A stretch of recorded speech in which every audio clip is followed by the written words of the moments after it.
Tikman natin siya kung masarap ba talaga siya.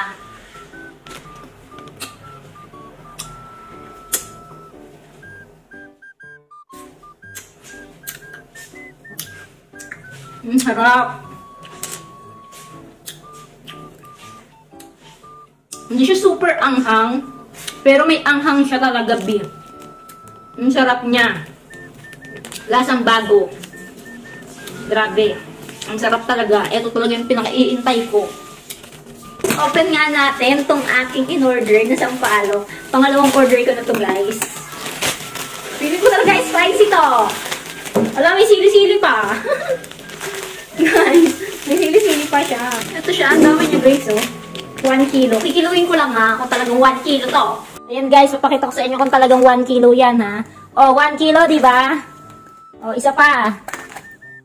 Oh, legit, 1 kilo, walang daya. Nakadouble yung plastic niya. Guys, kita nyo ba? May mga sili pa. Pilit ko makakang talaga to, B. Hindi ko siya recommended sa mga matataas ng sugar. Kasi, B, ang dami niyang sugar.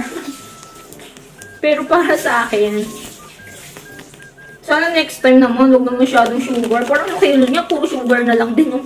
Dagdag sa timbang, B. Last month, nag-order din ako nito. And this month ulit. Parang buwan-buwan na lang ata, B, ah. Isa pa. Hala, ang sarap.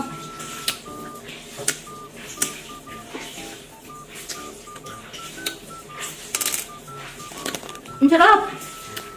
Ang order ko last month, hindi ganito yung kulay. Kulay black. Ngayon parang kulay brown-brown to. Medyo naanghang ng buling. Pero yung anghang niya, kaya nyo.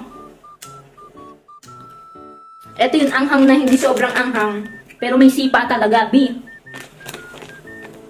Guys, kung gusto nyo rin itong sampalo, lalagay ko na lang ang link sa yellow basket. Ang sarap niyan talaga. Kung sampalok lover ka, kung mahilig ka sa maaasim, katulad ko, bagay na bagay ito sa'yo.